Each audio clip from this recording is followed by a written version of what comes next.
Hello everyone, welcome to Teaching PATHSHALA. Today we are going to talk about genetic drift, and this topic we have taken from the unit of Ecology and Evolution. This topic will be beneficial for all the students who are preparing for the CSIR-NET and GATE exam. In the next video we are going to talk about the two categories of genetic drift. So before moving to the main topic, we should be knowing that why we are studying this genetic drift and where we can see this effect, that is the genetic drift. So first of all, the genetic drift is going to help in the speciation as well as in evolution. So this term is totally new for us, that is the speciation. So that is why first of all we are going to see that what is speciation, and then we are going to see what is genetic drift. So here we are studying about the speciation, and obviously if you are studying about the speciation, that means there is an involvement of a species. So we know that the species are the group of interbreeding natural population. That means they are the natural population and they are capable to interbreed, okay, and that is why the offsprings will be generated, and in this way the overall species composition will be there. In the second line it has been mentioned that speciation is a phenomena of generation of species. It is the formation of a new and distinctive species in the course of evolution. That means there is a formation of a new species, and this phenomena will be regarded as speciation. The formation of this new species, it may be normal or it is due to the evolution process. If we see the third line, then it has been mentioned here that speciation is the evolutionary process by which population evolved to become distinct species. Okay, so that means a new species is forming, so obviously there should be a original species from where that species is going to make its divergence, and finally that will going to result into a new and distinctive species. And if we talk about the region of speciation, so it may be many, like geographical isolation, reproductive isolation, genetic drift and natural selection, and there are many more. So here we are mainly going to talk about genetic drift because it is also going to make a speciation as well as it is going to take part in evolutionary process. The meaning of geographical isolation is that suppose one habitat was there and there has generated any kind of a barrier.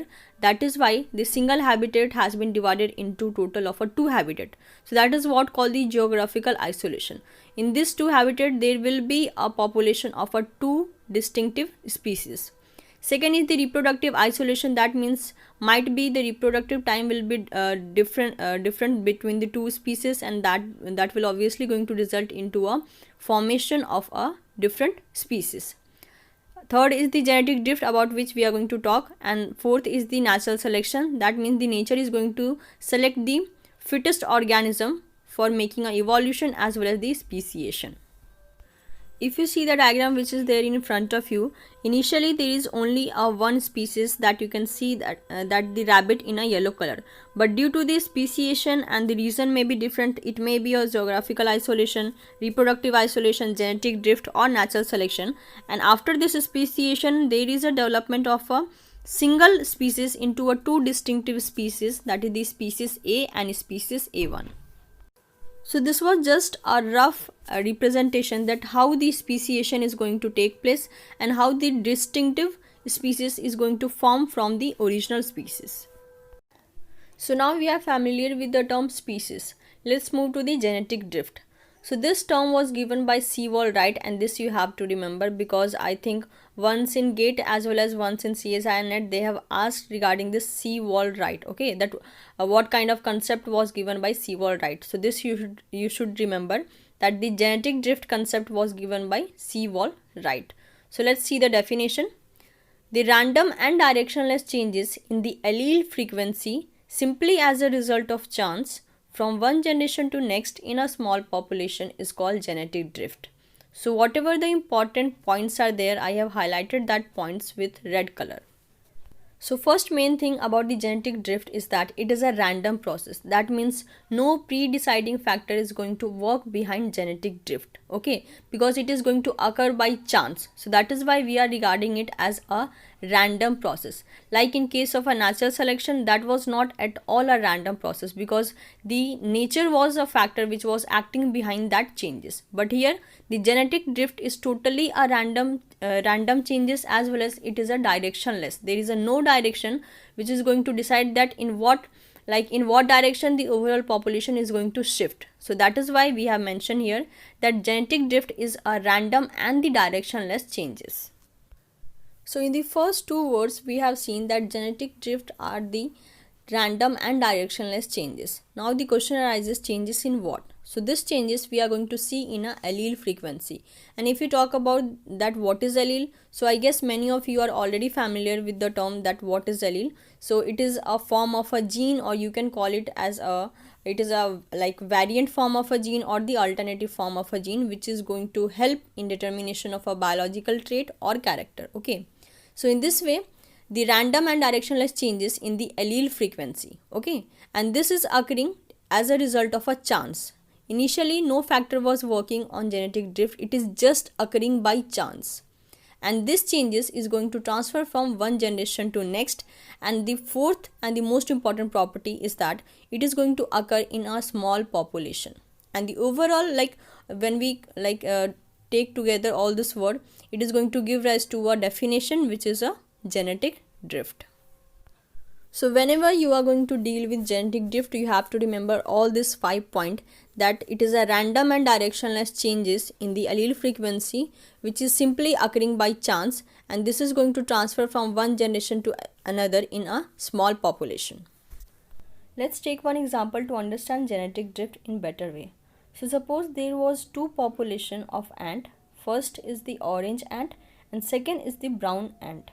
So if we talk about the number of orange ants, so it is total 8. Okay, and this condition we are taking before the genetic drift. So number of orange ant is total 8 and number of brown ant is total 3. So now we know that initially there was a two population of ant. The first population, that is the orange ant, is total 8 and brown ant is total 3. Okay, so all of a sudden one vehicle passes from the forest and some of these ants got killed by that vehicle. Now the overall population get changed if we compare that population with the initial one. So now in front of you there is an after effect of genetic drift. That means those incident, that is the passing of vehicle from a forest, that was by chance. Okay, that was not pre-decided or that was not planned. That was happened just due to the chance. And due to that now the population has reduced, that is the orange ant has reduced from 8 to 4 and the brown ant has reduced from 3 to 2.